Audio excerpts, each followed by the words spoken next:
Some of the first gold chains date back to the ancient cultures of Iraq and Greece. They were symbols of wealth, royalty, and the divine. Luckily for us, jewelers now make these personal treasures more affordable and more durable than ever. In this factory, all that glitters is gold.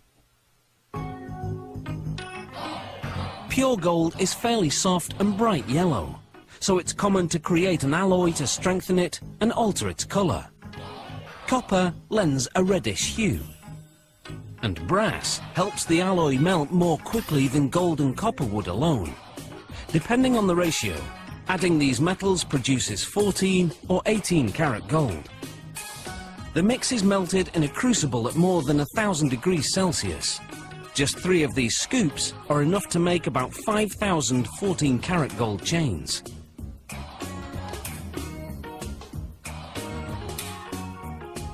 The molten alloy is poured into a casting machine. Water cools the metal to around 370 degrees Celsius, solidifying it. The metal passes through a round die, which shapes it into a golden rod that's nearly 2 meters long. After the rod is cut in half, it's passed through what's known as a breakdown mill. The machine reshapes the rod from circular to square, so it will be easier to stretch.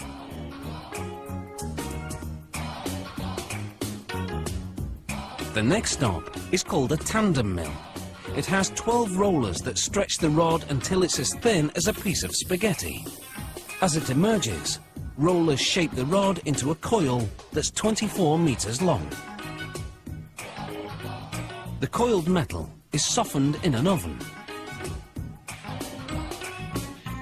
Then what's now a wire is uncoiled and continues to stretch as it's passed through a die lined with industrial diamonds. To prevent overheating, the machine sprays lubricant to cool the wire while reducing it to the width of a human hair, its final size. The wire then winds into a spool, almost 3 kilometers long. Next, 32 of the spools are unwound, and the wires are run through another oven, which softens them further. Just in case you're thinking working here is a golden opportunity, you should know that security is very tight. Employees must pass through metal detectors before going home, and wearing jewellery to work is strictly forbidden. This machine makes what's called cable chain. It passes wire through a link and closes it to make another link. The machine makes 600 links per minute. Here, a random quality check is being carried out. This machine makes a Venetian-style chain. The wire passes through a channel, where mechanical jaws bend it over a die to make a link with the preceding. To make what's called a spider style, this machine passes a wire through up to 5 loops before closing the link.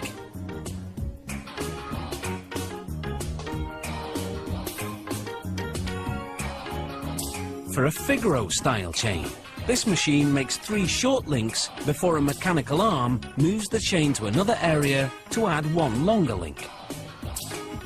The arm then moves it back to add 3 more short links.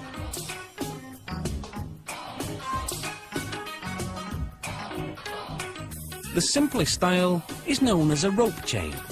To make it, this machine threads a wire through, then closes it to make another loop.